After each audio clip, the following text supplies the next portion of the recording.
Assalamualaikum warahmatullahi wabarakatuh. Selamat siang teman-teman semua. Semoga kita semua selalu senantiasa dalam keadaan sehat. Baik, kita hari ini akan masuk dalam materi perkuliahan keselamatan dan praktikum keselamatan dan kesehatan kerja. Hari ini kita akan belajar bersama tentang praktikum pemeriksaan tanda-tanda vital. Pemeriksaan tanda-tanda vital terdiri atas pemeriksaan tekanan darah, kemudian pemeriksaan denyut nadi, dan pemeriksaan nafas atau respirasi.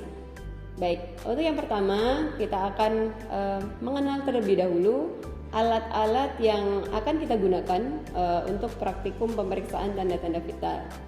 Nah, seperti yang teman-teman lihat di depan, sudah ada alat yang kita gunakan untuk pemeriksaan tekanan darah. Kita bisa menggunakan sphygmomanometer, atau teman-teman mungkin lebih familiar dengan nama alat tensimeter.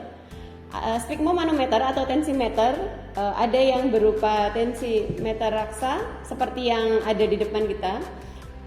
Ada juga sphygmomanometer atau tensimeter digital.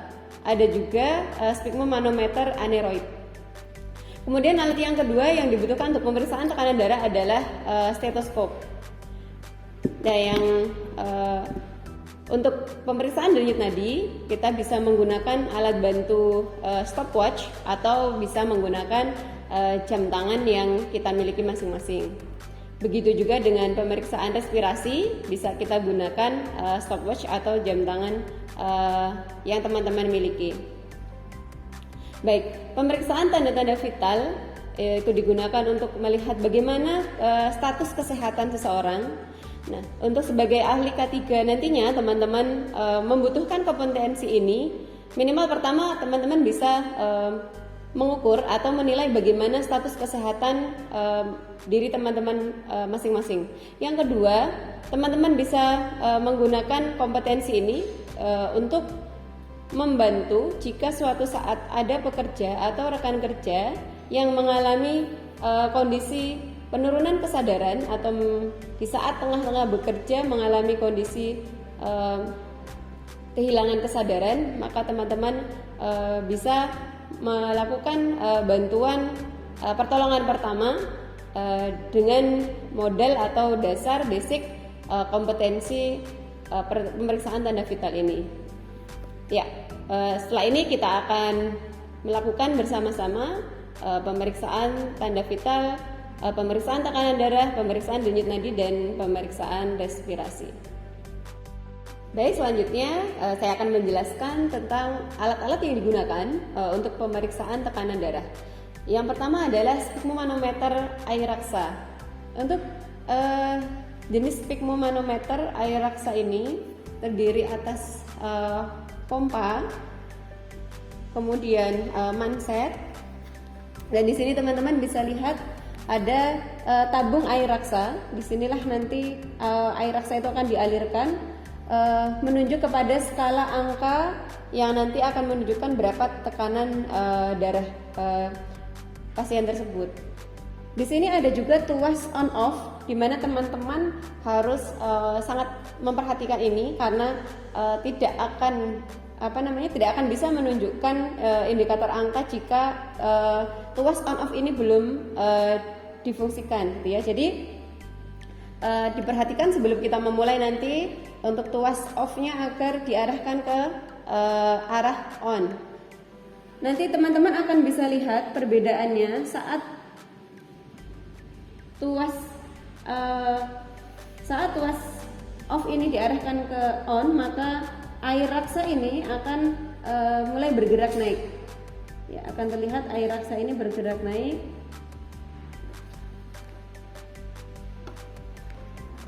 Dan saat itu kemudian kita bisa menggunakan sphygmomanometernya. Di dalam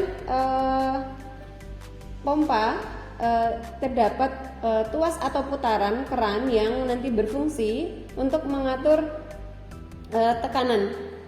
untuk kemudian kita bisa menentukan tekanan sistolik dan diastoliknya.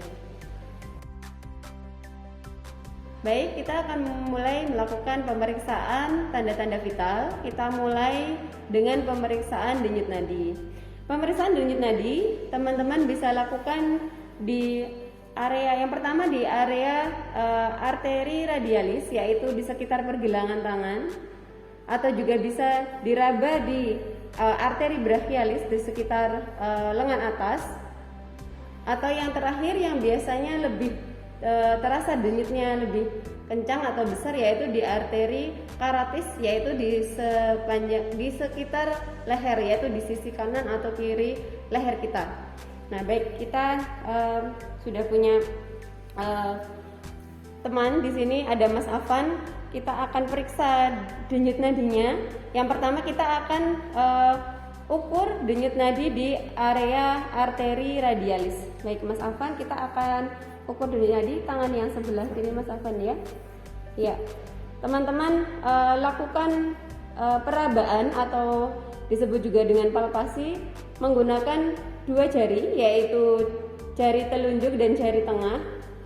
Teman-teman raba di mana ada denyut arteri radialis di sana. Baik, jika sudah teraba, kita akan mulai hitung denyut nadinya. Ya, teman-teman bisa gunakan stopwatch atau jamnya ya.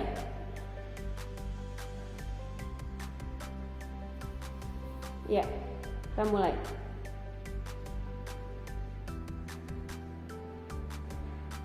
Teman-teman hitung selama 1 menit berapa jumlah denyut nadi dari pasien atau orang yang kita periksa.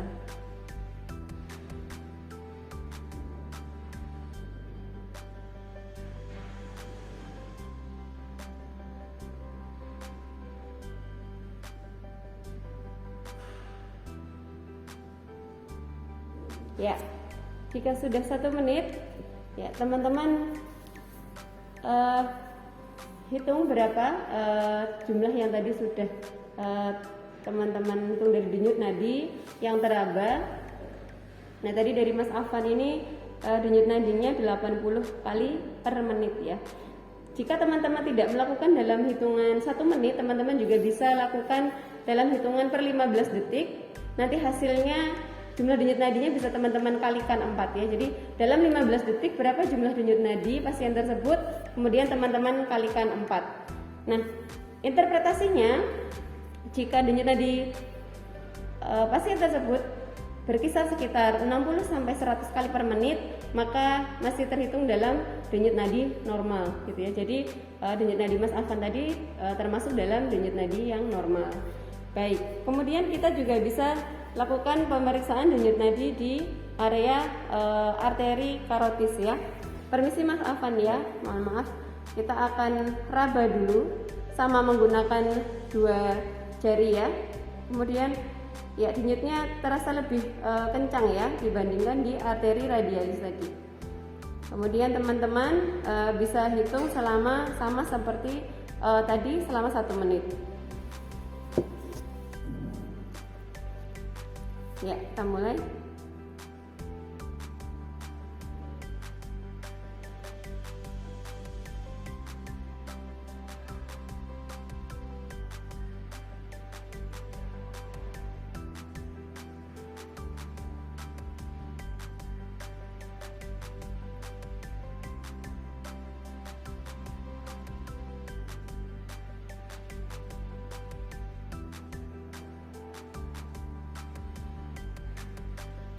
Baik, setelah 1 menit kita sampaikan denyut nadinya berapa jumlah yang teraba tadi. Jumlah dari denyut nadi di arteri karotis Mas Afan 82. Jadi kurang lebih hampir sama antara perabaan di denyut nadi di arteri radialis dengan di arteri karotis. Baik teman-teman, itu untuk pemeriksaan denyut nadi. Kemudian kita akan masuk ke pemeriksaan respirasi. Jadi untuk pemeriksaan respirasi ini teman-teman bisa meminta pasien tersebut atau orang yang kemudian kita periksa itu posisi duduk atau juga bisa dalam posisi berbaring. Pemeriksaan respirasi ini itu bisa secara tiga tahap ya, atau menggunakan 3 pendekatan. Yang pertama bisa teman-teman hanya lihat saja gitu dengan inspeksi gitu ya. Yang dilihat adalah pergerakan, mohon maaf ya Mas Afan, pergerakan dinding dada.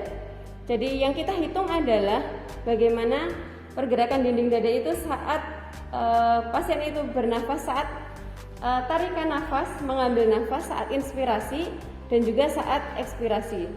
Jadi satu respirasi itu merupakan hitungan dari satu inspirasi dan juga satu ekspirasi. Jadi itu satu frekuensi nafas ya teman-teman. Jadi saat dia mengambil nafas dan kemudian satu kali mengeluarkan itu terhitung sebagai satu frekuensi respirasi, gitu ya. Kemudian juga cara yang kedua yaitu dengan cara meraba atau palpasi gitu ya. Jadi teman-teman, permisi Mas Afan bisa meminta pasien tersebut untuk ya bernafas biasa, kemudian kita bisa melihat pergerakan dadanya, kemudian kita hitung selama 1 menit juga, seperti itu. Kemudian cara yang ketiga bisa menggunakan alat bantu auskultasi, yaitu menggunakan stetoskop. Sama kita hitung selama 1 menit. Kita akan coba secara inspeksi ya, kita hanya melihat pergerakan dada dari Mas Afan selama 1 menit, berapa frekuensi nafasnya atau respirasinya. Ya, sebenarnya saat melakukan pemeriksaan respirasi ini diharapkan pasien tidak mengetahui kalau kita sedang memeriksa gitu ya, agar tidak terjadi bias atau tidak jadi nafas yang dibuat-buat begitu ya. Jadi seperti kondisi saat normal gitu. Jadi kita biasanya berdiri di belakang pasien, kemudian kita lihat pergerakan dadanya. Kita akan coba hitung ya selama 1 menit frekuensi nafasnya Mas Afan. Ya, Mas Afan bernafas biasa saja. Ya, kita mulai.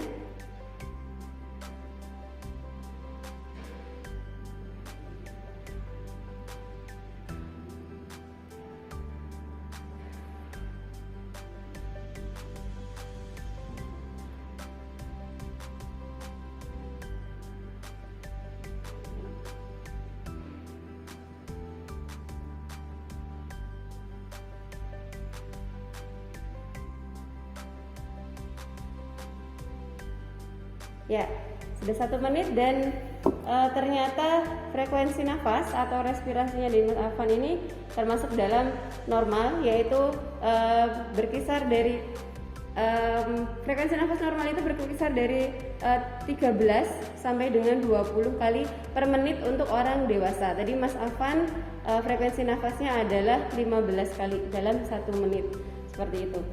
Baik teman-teman, yang terakhir, pemeriksaan tanda vital yang terakhir, kita akan melakukan pemeriksaan tekanan darah, di mana kita sudah jelaskan tadi bahwa alat yang digunakan adalah sphygmomanometer atau tensimeter. Yang di sini adalah tensimeter air raksa, dan kemudian juga kita menggunakan alat bantu stetoskop. Baik Mas Afan, kita pastikan pasien atau orang yang kita periksa dalam kondisi yang tenang, kemudian juga posisi duduknya yang nyaman gitu ya, tidak tegang, karena kondisi tegang itu bisa jadi akan mempengaruhi tekanan darahnya. Jadi Mas Afan relax aja, santai saja, saya akan periksa tekanan darahnya ya. Ya, teman-teman mulai dengan membuka mansetnya. Kemudian jangan lupa tadi teman-teman arahkan tuas sphygmomanometer ke tuas on. Kemudian teman-teman akan lihat bahwa air raksanya sudah mulai bergerak naik ke atas. Bisa menggunakan lengan yang terdekat dengan pemeriksa ya. Jadi saya pinjam tangannya sebelah kanan.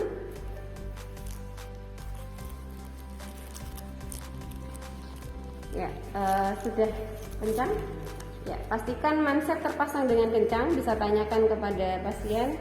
Kemudian tangan dibuka dan tenang saja ya, rileksnya, tidak usah kaku. Stetoskop teman-teman gunakan nanti akan diletakkan di arteri brachialis.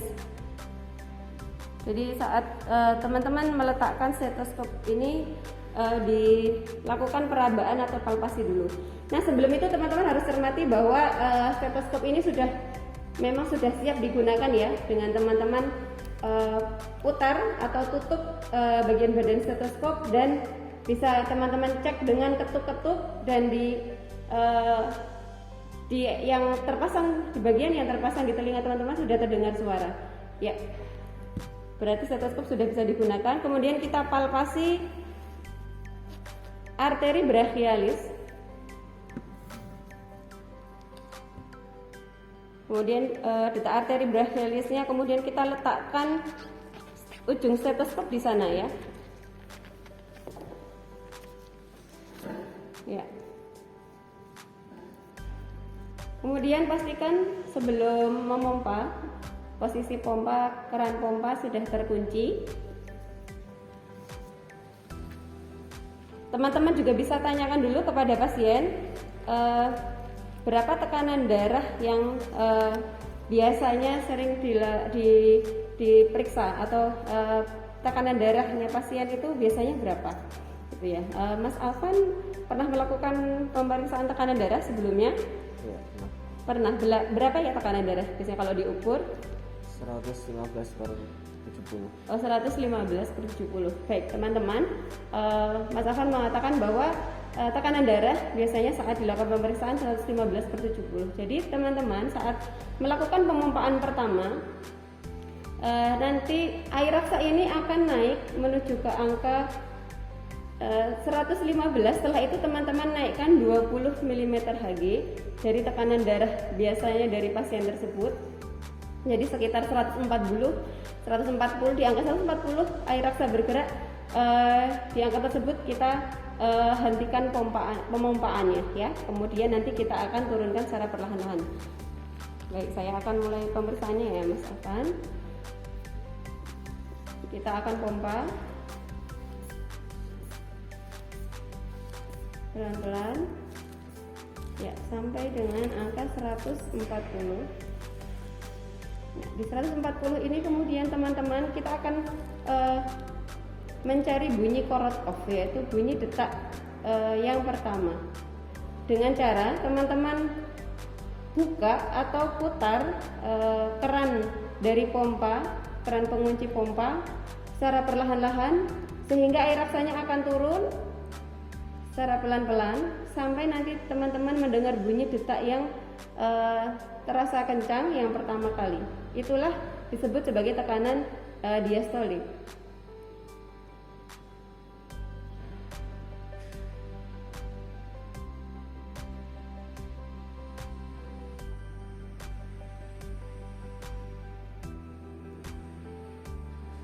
Ya, di angka ini ya sudah terdengar tadi. Ya, di angka 110 sudah terdengar bunyi Korotov yang pertama. Kemudian kita turunkan lagi pelan-pelan sampai bunyi itu menghilang. Ya, di angka 70 bunyinya sampai benar-benar hilang. Itulah yang disebut dengan tekanan sistolik, sehingga tekanan darah Mas Afan adalah saat ini 110/70. Ya, tekanan darah ini dipengaruhi oleh banyak hal ya. Jadi saat mungkin kemarin diperiksa dengan hari ini diperiksa bisa jadi berbeda.